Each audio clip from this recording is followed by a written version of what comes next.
Wisp Sports Radio, the voice of women in sport. Hello, and thank you for downloading the Horse Show podcast on Wisp Sports. This is Season 4, Episode 4, and I'm Chris Stafford.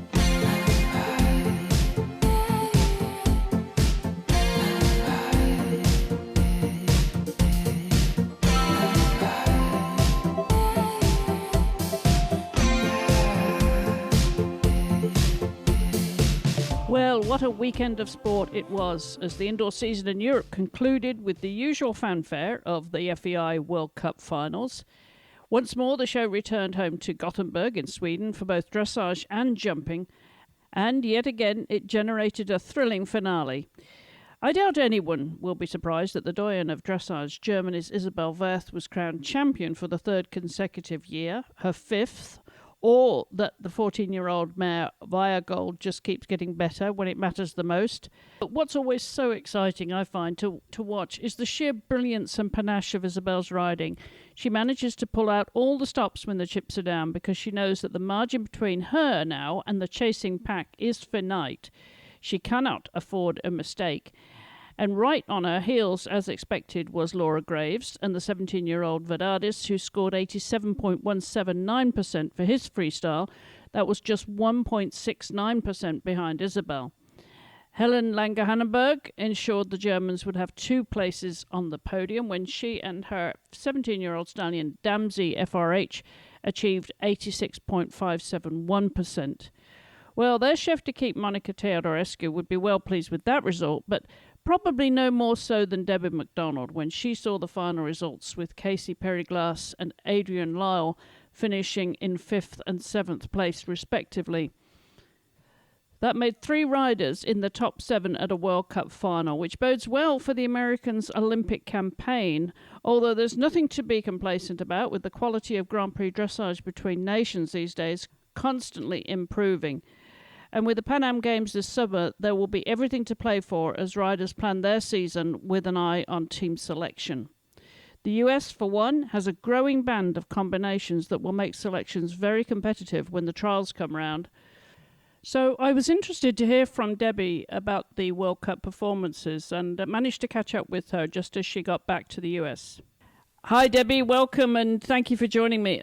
Congratulations, first of all. What a fantastic competition for you. Thank you very much. Yes, it was very exciting. Well, it must be exciting, exhausting, all the adrenaline running. You've come home with 3 of your riders in the top 7 there at a World Cup final. It probably went as well as you might have expected it to. It certainly did, yes. I just, was just thrilled at, how the horses handled the long trip and the riders, just the way they rode with such class and, just beautiful, clean rides. I couldn't have asked for more. Let's just recap each of those then, if you would, Debbie, just to get us a sense of what it was like when you're on the ground there, watching those performances unfold, given the preparation that they had and the trip that they had to get there. Yes. Who would you like to start with? Well, let's start with Adrienne. Why not? Okay. Well, the great thing is I think the stallion is really coming into his own, and he really loved the indoor environment, which I thought was fantastic. And like I said, they were all pretty tired, especially the freestyle day, but the riders and the horses just put in a ride. I mean, some of their best rides they've ever had. Well, given his preparation or Adrienne's preparation with the stallion over the winter, looking forward to these finals, Debbie, give us a sense of where this sat in terms of the performances that you've seen him perform over the winter. I have to say that, first of all, let me say that I really haven't seen the performance yet because I was still in the warm-up ring when she had to go. But I've been told by several riders and even a couple judges that they thought that's the best they've seen him. Right. So that was very exciting to hear. Well, bodes well for the future, which I want to talk about in a moment. But let's look at Kasey Perry-Glass's performance with Kurt Lingard's doublet. I mean, a combination that's just been getting better all the time. 84.97 for her freestyle. How does this compare to how the pair have been performing? Actually, it was excellent, but I must say he was probably the most tired. He was, I would say his performance was super on par, and I think he would have been a little sharper had we had a couple more days to have recovered from the trip. It was just too short, just long enough that the jet lag hit, but not long enough for it to have gone away. And it is a juggling act, isn't it, Debbie, when you do have a long haul with these horses, to arrive at the right time, depending on the climate, of course, the hemisphere you're going into. There's a lot of considerations, as well as the long flight itself and recovering from the shipping before you actually start competition. So when did you actually arrive with the horses, and when was their first day of competition? They actually arrived on the site on Tuesday afternoon, actually more early evening, and then they showed on Friday. So it was just, they had spent almost 2 nights in Amsterdam, and so that was nice for them to have that, because the trip itself, the flight was, but then after 2 nights they got on a lorry, and it was about, I think they said it from point to point, it was about 17 and a half hours, and it included 2 ferry rides. Yeah, that's a long trip. Yeah. And the thing is with this, and like if we're planning our own, tour over there, we're really confined to when all World Cup horses were going over. So we had to get on a flight with the others. And I think, to be honest, the jumpers travel so much that they handle that a little bit better than some of our dressage horses. Yes, very likely. And let's talk about Verdades and Laura. Of course, your best performance there, finishing second overall. He's a very seasoned campaigner, very seasoned traveller, very, very a level-headed guy, isn't he? Yes. Well, he can be a little feisty, but like Laura said in the press conference, with age he's gotten a little better. So I think I mean, what do you say? He's been so consistent and puts in just a beautiful performance after the other. So I mean, again, she was wanting that title, and like she said, we'll just have to see how he looks for Vegas. He really would love to have that. And but you can't deny Isabell. I mean, she's truly amazing. So it was just a good sport in general. Yeah, she's always going to be the one to beat whenever she's in the class, isn't she? No doubt about it. No doubt about it. But was that your best hope then, that Laura would finish? I mean, I think that was most people's expectations, that Laura would finish in the top 3. Was that your best hope, that she would beat Helen and Daniel then to get into second place? How did that performance look then for you? I mean, on paper is one thing, but from your eyes on the ground, Debbie? Well, again, I did not get to see Laura perform that day as well, because Kasey went after her. Right. So I only saw Kasey's performance in the actual stadium. Right. But I can tell you, just from watching the warm-up ring, I thought it was going to be a tight race, no doubt about it. I thought all the horses looked really sharp this time. And so it was just a matter of, everybody going in and being as clean as possible and still being brave enough to go for it. And so obviously she did what she, went out to do. Okay, so let's look ahead, Debbie, because this obviously bodes well, coming back with these kind of results. Maybe tired horses or need a little bit of a break now, but it bodes well for the future. This, as we know, we've been through this Olympic cycle many, many times. We are halfway there now. We've got the Pan Ams to come. It seems on paper and from the performances in Wellington this season, this winter, Debbie, that you have a bigger pool of talent and combinations that have been increasingly consistent and successful to pick from, as I think any chef de keep or selector might have had in the past. I think that's probably very true. Of course, two of those horses that we're talking about are getting up in age. And so that's going to take, mentally, these horses are raring to go and physically very, very excellent shape. But we also need to take all that into consideration. And I think we're hoping that we're going to have those horses for 2020. That is everybody's goal if they continue to stay healthy and sound. And then we've got Adrienne and Stefan, and there's a couple of other horses that are coming along. So, yeah, it'll be a very interesting year next year. There's no doubt. And with only a 3-man team, makes it even tougher. Yes, absolutely. Top competition there just for those spots. Selection trials, though, this season, let's look ahead quickly, if we may, to the spring. Your plans with the squad, travelling to Europe, maybe Aachen. What are you looking at in the lead up to the Pan Am Games, Debbie? Well, the horses that will be doing the Pan Am Games are not the horses we will take to Aachen.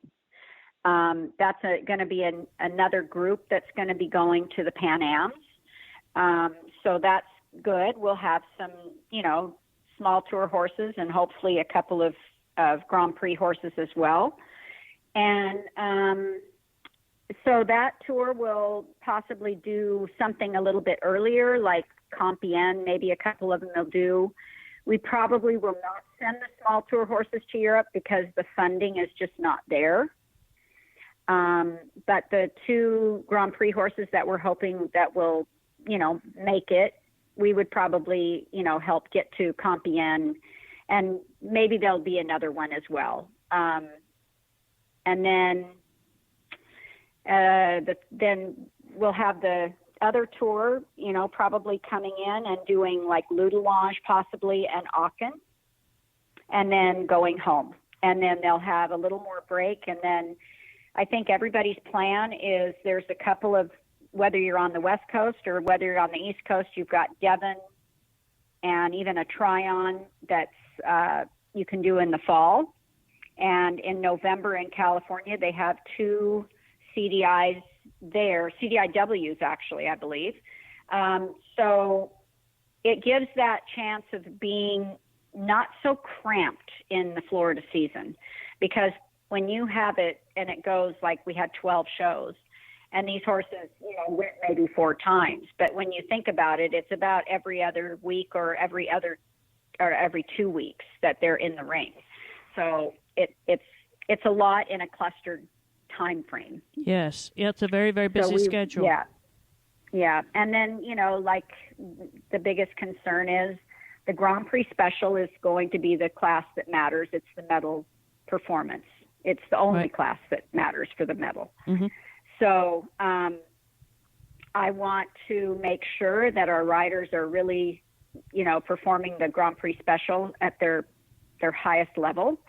And then when I see that, then if they want to try for the World Cup, then that would be a possibility. But I don't think I would want them to be just riding 3 World Cup qualifiers to go to Vegas and then not be showing the special and sharpening everybody's skills there. So that's going to be a little bit of a juggling act to see who wants to go to the World Cup and try to go for Tokyo, or it could be, we just don't know yet. It's so early.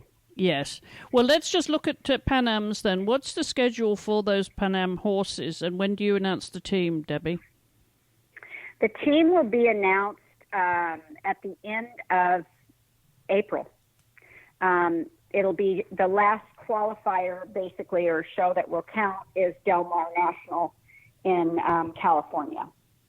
So then we'll, go over, and the selectors and everybody will look at the scores and see how their performances have gone through the year, that they're on a good trajectory, and probably name a list from that. And then we might still require a couple of the small tour horses to do a show here if the other Grand Prix horses are going to do a show in Europe. So still a really tight race, I can tell you that. The scores are very tight. So it's I think there's a lot of people that are going to go to Tryon to try to pump up their score. And then on the West Coast, we have one rider that's only gone once but had a super high score in the Prix St. George I-1. So if she does that again, then she's probably for sure going to make the team, which, will change that whole ranking again. So how many horses will you take to Lima? We'll take 4. And what sort of travel period did they have going down to the South America? You think might be slightly easier, but they're going into the Southern Hemisphere. So how long ahead of the competition, in advance of competition, do they travel then, Debbie? I think that as far as I know, there is not a set date yet. I think there's still a lot of things for the Pan Am Games that still needs to get confirmed, contracts and things that are not quite completed, as always in these kind of situations. But I'm thinking they'll probably go about a week out. Right. Well, it will be on us before we know it. It sure will. There's no doubt about that. Yeah. A very busy summer ahead for you, Debbie, and I know you enjoy every minute of it in your new role. So, looking back on the World Cup, enjoy watching all the videos over and over again. I'm sure you will. And for sure. And thinking ahead to the summer and what's next. So the very, very best of luck. You've got some great combinations out there now, Debbie. So an exciting time for U.S. dressage. Thank you so much, Chris. Could not be happier. All right. Well, the best of luck. We will follow you all the way, Debbie. And thanks for taking time to come on the show. Oh, you're very welcome. Thank you. And we'll be following the competitions as they unfold this spring and summer leading up to those Pan Am Games. Well, back in the US, eventers heading to Kentucky at the end of the month had their final run at the Fork Horse Trials and Chat Hills this past weekend. And continuing our look at some of the first-timers, my guest this week is 24-year-old Hallie Kuhn, who rode her 12-year-old Dutch mare Stallion to 5th place in the CCI 4-star short at the Fork Horse Trials in Tryon, North Carolina this past weekend. Hallie has had a great start to the season with the mare. She already finished 2nd and 3rd respectively at Pine Top and the Carolina Horse Trials. And last year, she spent some time in Europe competing at Bramham Horse Trials, as well as going to Pau in the south of France for the 4-star event. So Hallie knows what it takes to prepare for the big competitions. And she joins me now to tell us how it went for her this weekend and how this all fits into her preparation for the Kentucky event. Hi, Hallie. Welcome to the program. Hi, thanks for having me. And you are fresh off a weekend that went your way by the sounds of things at Tryon there in preparation for Kentucky. Let's talk about that. I mean, finishing 5th is where you would want to be, is it? Let's talk about how it went for you at Tryon. Yeah, absolutely. I chose Tryon over Chat Hills because Tryon has such a great atmosphere, and we get to do our dressage and show jumping in the big stadium. And then we were lucky enough to be able to run basically what was essentially the WEG course, but a shortened version of it. So, I was really, really pleased with my dressage. Unfortunately, didn't, both got a bit gypped on the score. But we showed jumped, she showed up to double clear and was absolutely brilliant. So that moved us up in the standings a bit. And I'd say over the cross country, I took care of her a bit because we've got bigger goals coming along in Kentucky, and so just put the pedal down where I could and took care of her where I needed to, and I was really thrilled with her. I thought it was a really solid performance leading into Kentucky, so I'm really looking forward to it. Yeah, you must be filled with confidence now because you've had a good season start there. Got third at Carolina and second at Pine Top. So a good preparation so far. What have you been working on particularly with the mare then, Hallie? So, we've been doing a bunch of things this year. One, obviously, we're always trucking forward in the dressage.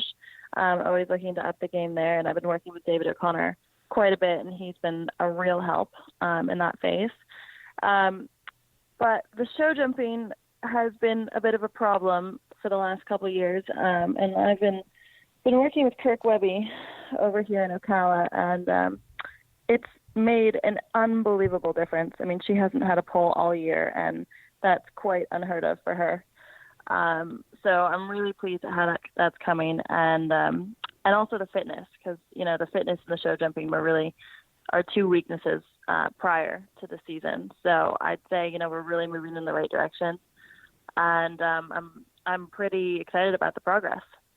How do you compensate when it comes to fitness, Hallie, with the hills that you don't have in Florida? And then you mentioned that you didn't have to do the final hill at Tryon, which is probably a bit of a blessing. But you've got to prepare for the undulating terrain there in Kentucky. How do you compensate for that then in terms of getting her fit? So I've been doing my fitness work more frequently than usual. Leading up to Poe last year, she was galloping more like once a week, and now she's galloping twice a week, Monday, Sundays and Thursdays, and really trying to up the ante there. And then I've been doing a lot of walking as well. She goes for at least an hour and a half hack almost every day on the hills and on the pavement. And, we're in a really good area of Ocala, luckily, where we do actually have,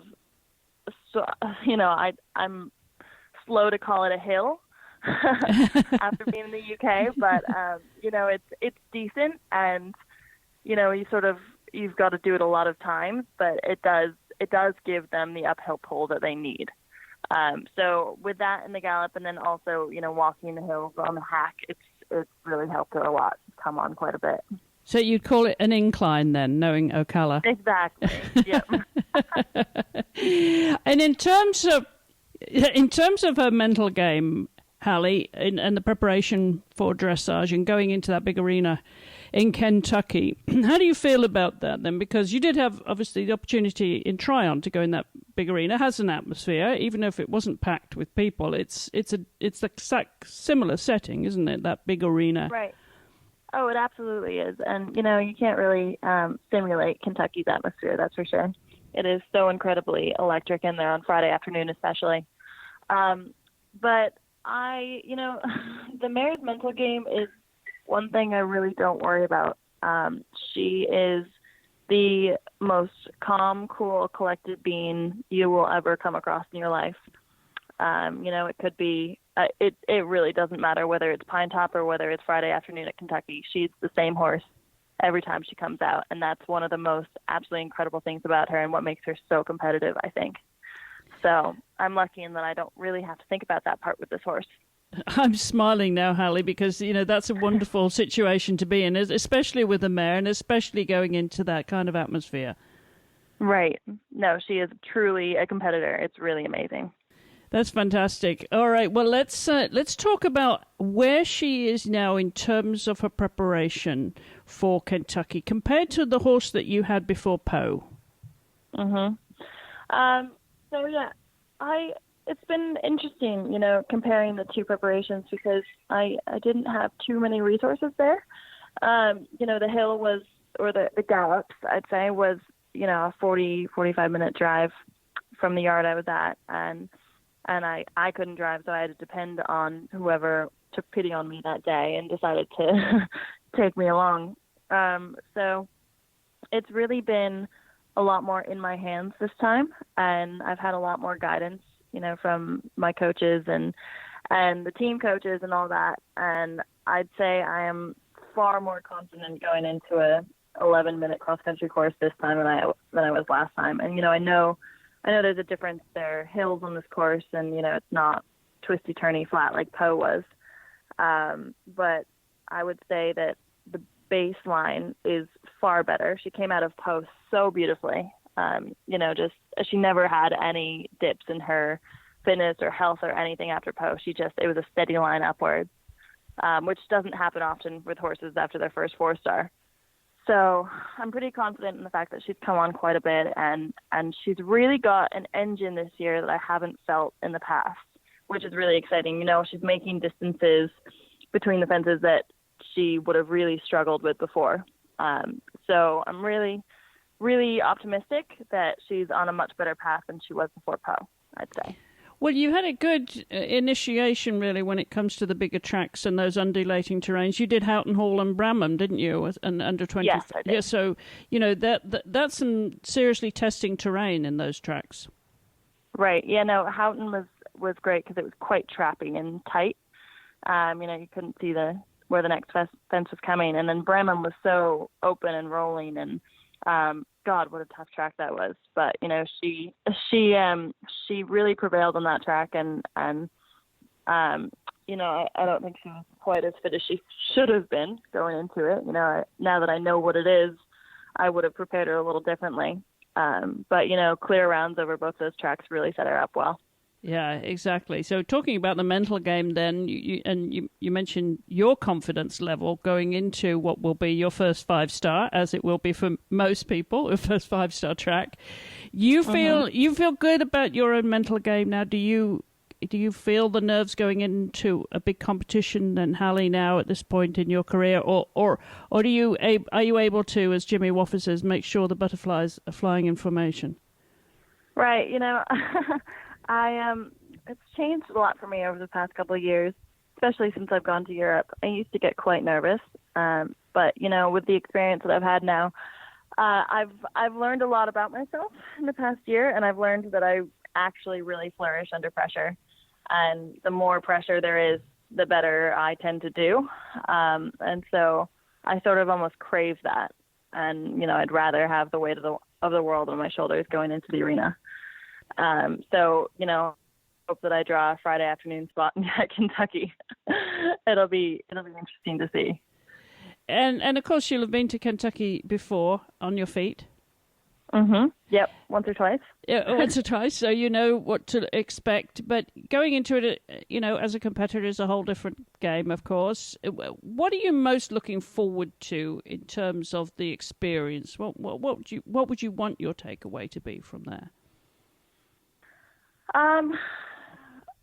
Yeah, it's a good question. It's not really something I've thought about. It's such a huge experience in whole. I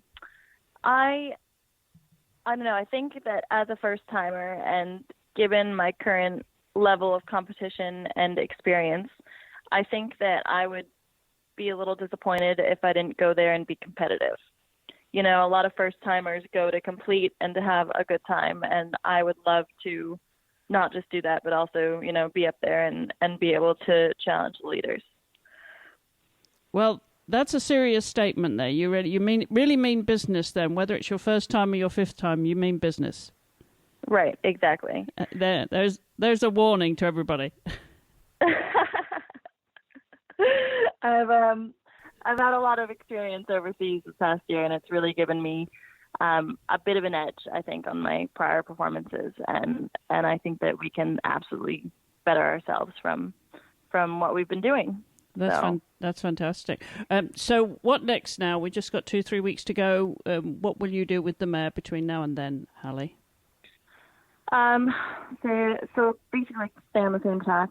She's probably got 3 gallops, maybe 4 left on the schedule, and a lot of hacking, a lot of walking, a lot of keeping that fitness level up, and she'll get a bit of an ease in the fitness before the competition, but big emphasis on keeping her moving and keeping her at that steady line upwards, and obviously we'll be doing quite a bit of dressage and hoping to squeeze the very best performance out of that we can get.